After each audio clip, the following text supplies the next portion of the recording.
markets as a venue for hanging out and interacting with. The concept of a farmer's market in our neighborhood here in the South Wedge was born out of kind of a rising interest amongst a group of community residents here that were really trying to do as much as they could to eat locally and connect with local farms, but also with sort of the real interest in, and for a lot of us, a real passion around helping to support and develop a local food system and really support local, small, sustainable farmers. And so anyways, in the thick of what started to become a full-time job of getting the food we wanted, going to all these different farms, we started to realize, boy, wouldn't it be great if all these farmers came to our community, once a week, and we had a great farmers market here.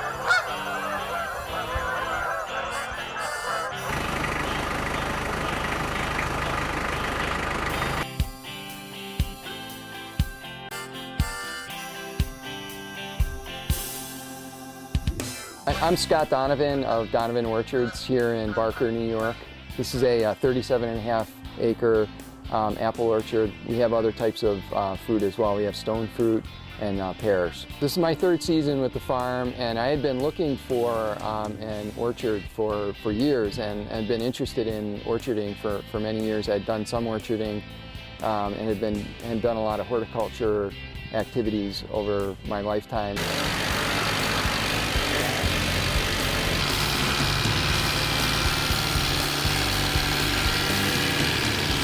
In the peak season, we've got about 24 vendors that are at the market, 18 of which are actual farmers, growers, producers, and the other being value-added food processors or bakers.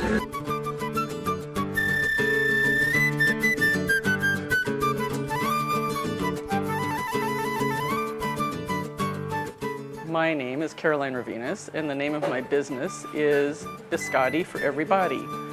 And I make a variety of biscotti using organic and natural ingredients, and I'm a very local vendor.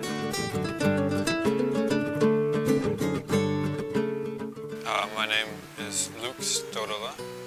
My title is Head of Ingredients.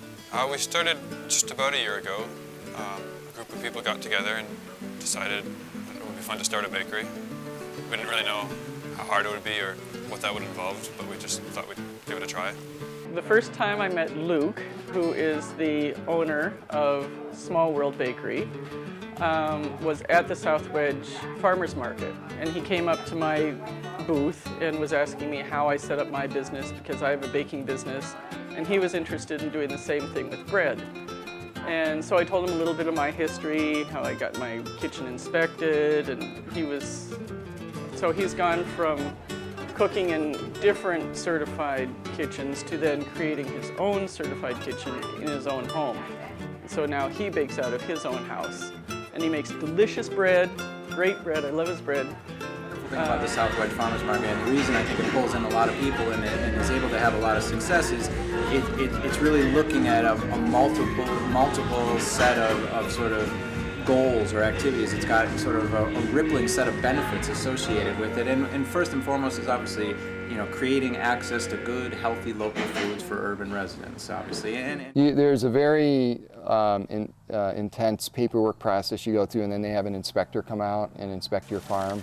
Organic apples you can spray with a wide range of approved products that are approved by the Organic Materials Research Institute, and also the organization that provides your certification, NOFA.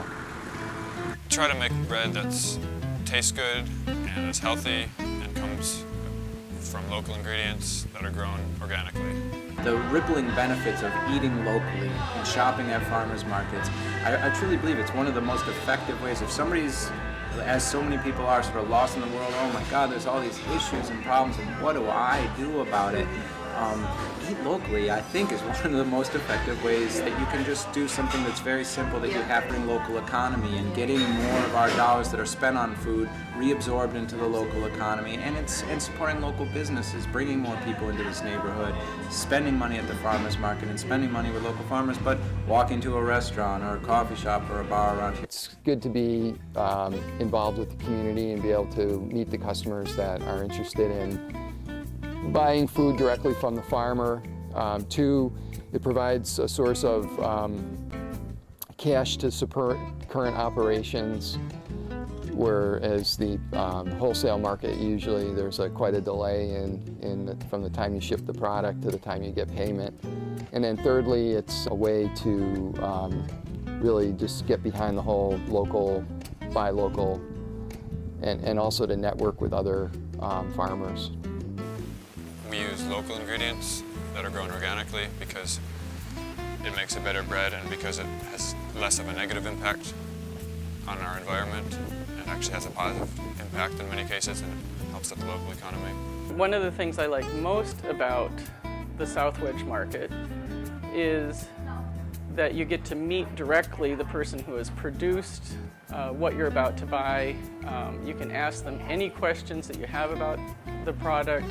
They're very willing to educate you, and you get to see the whites of their eyes, and you know where your dollars are going, you know who you're supporting, and which is much different than going through a supermarket with a shopping cart and grabbing things off the shelf and not talking to anybody in the entire process.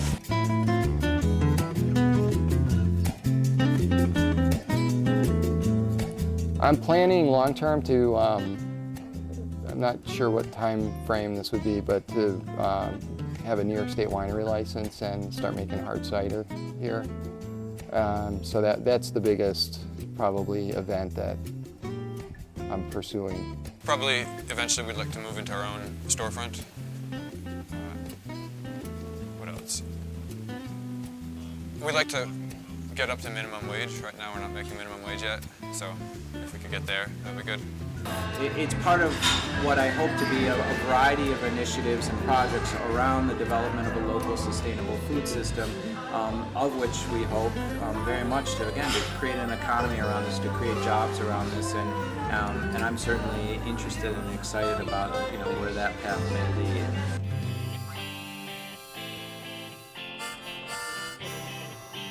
We're going right back up on it. So maybe